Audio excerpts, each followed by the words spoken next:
What is up, my people? Welcome back to the channel. I'm your boy Nassim the Dream. If you're new to the channel, just go right on ahead and hit the subscribe button and hit the bell as well to always keep notified on my newest content. And I would like to welcome everybody back for another session of Quick and Breezy episode 3. Now, if you're not familiar, this is a segment where I like to grab a handful of projects that I didn't get the chance to give a full breakdown for and talk about them shortly and give them a review in one video. Be sure to let me know what you guys thought of each of these projects if you had listened to them, and also if you have any recommendations, please drop them down in the comment box below. And without further ado, let's get quick and breezy. Starting off, we have new blood R&B soul artist Fana Hues out with her newest project Flora and Fana. This happens to be neo soul's one of the most interesting and newest artists to come out of the genre, one that I first heard off of the most recent Tyler the Creator record. A lot of her mellow R&B writing styles are what touch up on this newest LP, but to me a lot of the instrumentals that are just playing all over in each of these songs really just come off with very plain songwriting. Some of the songs on this LP do have some highlights, like with the song High Roll, it feels glossy with some shimmering synths and jazzy drums, but at the finish of this record, it really just feels like a huge lack in every area on demand. Like how I mentioned, the songwriting is just fairly poor to me on each of these songs. It lacks a lot of dynamic in most of the tracks on here and doesn't really have enough sonic power pushing through the vocals to carry out the listener. And the sad thing is, I was rather looking forward to this newest project from Fana a lot ever since I first heard her off of the Tyler the Creator record. She has an amazing voice and I really thought that she has some great potential to the genre, but unfortunately when playing this new sophomore LP, it sadly just bombs off of my expectations. So I'm gonna have to give Fana Hues' Flora and Fana a 33%. We then have the brand new album Trendsetter from LA rapper-based singer-songwriter Coi Leray. Now, by no means is Coi brand new to the industry. She's been around for a few years, but her career length and popularity are certainly young to the genre. And at the moment, Coi Leray is definitely one of hip-hop's most popular and hottest artists out to date right now, with one of her singles being one of the most popular songs on TikTok currently. There's not some incredible distinction in her voice, but there definitely is personality here, and I think that earns a plus to her critique. Just by judging this project, her craft really isn't that much different from any other new modern trap melodic rapper out there right now. Pushing a 50-minute length project, which in my opinion, I really feel like this project could have been cut down to at most 30 minutes. Lyrically, it just doesn't pass as a wow factor. Beats are just okay, and sometimes it feels like it bites a little bit too hard at some of its influences. But like I said, she does have some spots onto this record that are bops that will be getting plays and do have that party style vibe to them. So in her benefit, that's cool. But nonetheless, I am gonna give Coi Leray's Trendsetter a 32%. Next is hardcore punk band Soul Glo out with their 4th installment to the discography, Diaspora Problems. This band has to be one of the most uniquely talented into the genre, currently incorporating elements of hip-hop, lyricism, hardcore, and heavy metal all in one brew. The band really puts out the persona about not really giving a fuck about what people really think about them, even putting out in a statement as a hook of who's gonna be my ass for what I'm saying. In terms of fundamentals into punk noise music, it's all here. The brute screaming, the rebellious lyricism, the pinging drums, the scorching guitar playing. There's some killer breakdowns to mention onto this record, with such as the song Fucked Up If True. I just love how it gets really aggressive with the noise aspect, and vocally it just gets really growly with it too. The emotion is persistent and just really pierces off the mix and just comes off as very harrowing and soul crushing. Feature Mother Mary Rose onto the song Driponomics has definitely one of the best fusions and combinations of noise and trap onto the whole record. And overall, I really think this record is kick ass. It does give a little bit of time to get kind of used to their sound a little bit and like their screaming techniques, but overall I love what the band does with the instrumental playing. I really love what they do with the mix. I love what they do with the noise elements. It's a really kick-ass record and I definitely recommend it. I'm gonna give Soul Glo's Diaspora Problems an 80%. Next up is New York drill rapper Fabio Foreign with the album B.I.B.L.E. Fabio is on here serving themes of the record falling mainly onto religion based off the title of this new record. Fabio attempting to turn a lot of this New York hip-hop style into a blend of reimaginations of certain pop and R&B tracks. Like for example, What's My Name goes into a reimagination of Beyonce's Say My Name. Also looking at the song City of Gods from a remake of the Chainsmokers song New York City, and even the instrumental from Ellie Gould's Lights. And there's also a scene of DJ Khaled giving a little bit of some like spoken word into like gospel into motivation that in my opinion just kind of sounds corny. I did find a couple of the instrumentals onto the list to have a good, hard-hitting, well-produced quality to it, but thinking about more my overall experience from this record, I really just feel like it's just overbloated with way too many tracks. Kind of just felt like it was kind of forced by the industry. A lot of these songs really just felt like they were underfinished, just really felt like they didn't really need to be here, it didn't really make sense to the notion sometimes. And although I still dig Fivio as one of my favorite New York drill rappers to come out of the game right now, I can't really say that I'm digging this new LP that much. I'm gonna give Fabio Foreign's B.I.B.L.E a 29%. Next up is EDM singer, songwriter, producer Alison Wonderland with her album Loner. Alison Wonderland is definitely one of the most experimental artists to come out of the genre based off the most of her drops that you hear, such as the song High with Trippie Redd. That was a song that I feel like really popped her off, but I feel like she's kind of just overdoing it, and especially it's really seen a lot on this one. Sometimes a lot of it just feels like it's overproduced and really just ruins a lot of these passages onto this LP. Some of these songs, she gives a little bit too much spotlight to some of the synths that I feel like are already awful to begin with, and I really don't like Alison vocally. She's never really been too much of a love for me personally. I guess she can't control her vocal range from what she has, but to me it's just still really one-dimensional. It doesn't really add so much dynamic to the songs. Productively is where her skills are really set to its mark, but there's also that thing where I don't really find her really exceeding my expectations based off that quality. It can only do so much to really hold on and grasp her momentum, and I just don't really see her really evolving to something newer and brighter. And I really just can't say that I am looking forward to more Alison Wonderland music in the future based off this newest project. I'm gonna give Alison Wonderland's Loner a 29%. Next up is this brand new project from Vince Staples, Ramona Park Broke My Heart. Already this record is on a fiery start with the song A, Free the Homies. I'm really liking how this mix was really set. I love the sways onto the chants and the kicks. There are still spots onto this album that are moderate when lined up with some of the bigger bops onto the record. Magic happens to be one of those underwhelming cuts that I have just mentioned, and also with the song The Time instrumentally definitely symbolizes DJ Mustard's signature production, but definitely sounds too familiar and just more so recycled from one of the weakest hooks in my opinion. I can't really call myself a Vince Staples stan, but without a doubt the dude definitely has some talent and puts in a lot of work into his songwriting skills. And I think as a hip-hop artist, the man can produce some good content, but I feel like there's this claim that he's like one of the most dominant alternative figures in hip-hop, but his most recent work just hasn't really broke some new ground to me. I'm also going into this record thinking that there's going to be some huge concept based off the title of this LP, but it doesn't at all. It pretty much just raps about typical gang shit, money, fame, shit that I basically heard before, but I just personally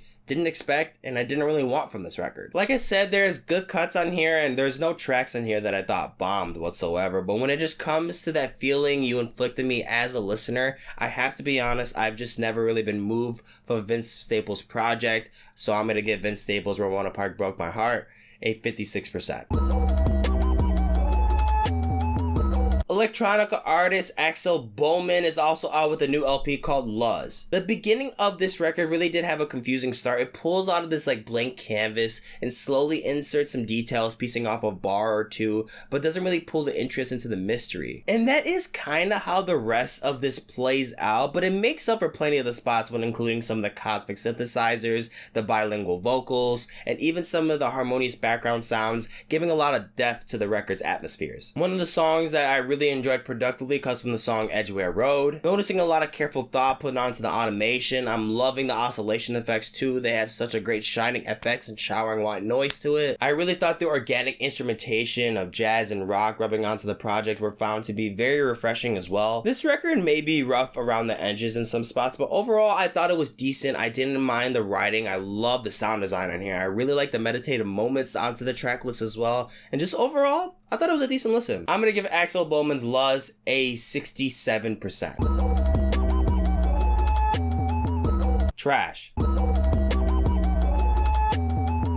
Then we have the J. Cole Posse labeled Dreamville, also dropping a brand new mixtape, DDay, a Gangsta Grillz mixtape. Dreamville is surely one of the most skilled and talented and driven hip-hop and R&B groups to come out of the genre as of late. Easily one of the best standout performances onto this whole tape has to go to Jid. The way he just goes about bar to bar, stylistically, on each of these tracks is just outstanding. Earth Gang shows a formidable competition as well. Tracks such as Josie Flows and Everybody Ain't Shit are also very good. I'm also loving the beautiful melodic passages given to the one and only Ari Lennox. This tape just has a hell of a lot of fun to it, and clearly some thought out written bars on here. Many of the rappers onto the label and guests onto the projects really did a great job. Some of my favorites, just to name a few, have come from the song Lifestyle, Hair Salon, Everybody Ain't Shit, Big Trouble Freestyle, and the heavy banger intro, Stick. So I did find some minor flaws when it comes to the mix. Of course, this mixtape isn't really gonna have the high definition, high productive, high budget quality that a studio record would have. And not to mention, some of the chemistry with some of the artists onto these songs don't always match up. But overall, I am really digging this mixtape, and I really think that Dreamville just continues to grow as individuals and flourish as an entire unit with a great mentor such as J. Cole, and I really think it's worth checking out. I'm gonna give Dreamville's DDay, a Gangsta Grillz mixtape, a 77%. Then we also got this request of the EP Diary of a Black Pop Star by Tremelle, Daveno. Thank you for the recommendation. I really appreciate it. So the influences surrounding this EP come from pop, rock, and melodic trap. And to be totally honest, there really wasn't any moments on here that I was really captivated. I didn't really want to keep on my listen that much, even for EP. I really thought the songwriting was just really poor in my opinion. I wasn't really so moved from the notions on this project either, nor could I really even keep up with everything due to just losing interest from the start. So to the person that recommended me this EP, if you're watching right now, if this is your project, just know that even though I didn't like it, man, I want you just to know that it's just my opinion. If you love this project, that's what matters. Again, I appreciate you recommending me this project, but I have to say that there really wasn't any moments that I could really say that I had a really good time in my play. But no matter what, man, don't let people's opinions get to you. Just keep pushing. Then we got Martin Garrix out with the full-length LP Sentio. Those who don't know, the beginning phases of me being an EDM listener come from Martin Garrix being one of my top favorites in the entire genre. Over the years, my taste has certainly molded into something more broader, really slightly stepping away from my frequent listens to the EDM genre. But as far as this record goes, Martin Garrix is seen teaming up on pretty much every track on here, and I really think that there's good enough sound selection on this record. Starlight was the track that gravitated to me the most. It's bright, it's vibrant, it has good singing qualities to the track. The thing that is really cool about this too is that each song sets its own different electronic environment, from rave, club, house, pop. It's all here, but at the same time, it really hasn't been anything that we haven't heard from Martin Garrix. So that was one of the things off of this record that I really think made a huge deduction, a very, very big deduction from it. But I think no matter what, the man is still a great producer. I still love Martin Garrix to death. I'm gonna give Martin Garrix Sentio a 48%.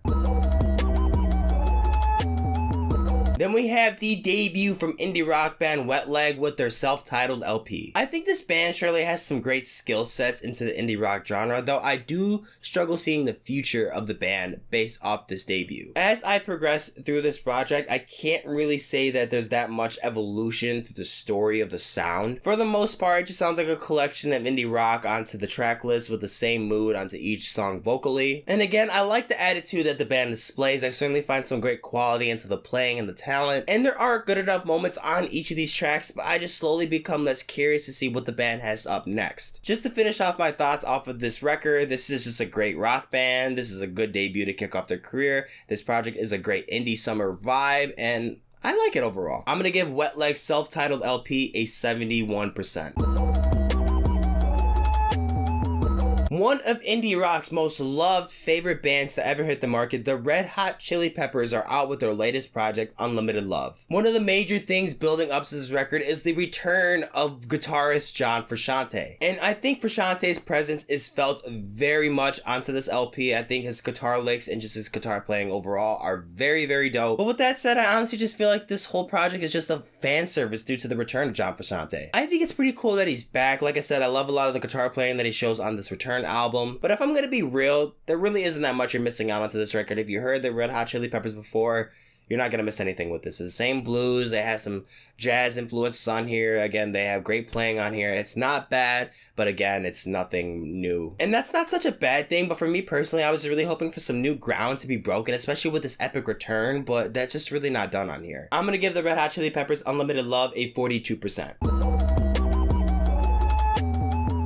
Then we have the record Toro y Moi, MAHAL. This record opens up with a fiery electric guitar voyage through a car revving sound that ideally paint the picture for the entire record, song to song. Feels like it's using the noise to flip the page. There's a handful of amazing experimentation onto the record. It really feels like it's opening that third eye of music playing. The organic instrumentations like the horns, the strings, the sci-fi style synths, the pianos, all fuse of funk and rock and blues. There's a lot of careful thought I'll put onto this writing too, and the transitioning from track to track that I greatly appreciate from this LP. A lot of the moments vocally call for a very vivid and dreamy experience, but I can't say that vocally each track has these same qualities to it. There are times where stuff doesn't really feel like it's on par. Sometimes it feels flat and less enhanced, but it really is easy to just get lost into your listen when you're just feeling so imprinted with the sonic clarity onto the mix. There are a lot of things that I like about this record. Its daring sound decisions, the great instrumentals, the fairly consistent quality performance. Although the last bit of remaining of this record on Deja Vu, the song itself feels like a cut of distortions and whirling chords that just feel unfinished. And from here, it does feel like it's sort of rushed to really just stick the landing directly on the target, but definitely misses on the bullseye. But yeah, I really only did find a tiny bit of flaw and just some small things that did kind of bug me onto this LP. Looking at the authentic, well-finished moments for this record, Toro y Moi overall just pulls off a pretty decent album. These psychedelic moments put onto the project are all what you expect to see from hallucinogenic experience. From the production, a lot of these tracks really feel high def, and overall,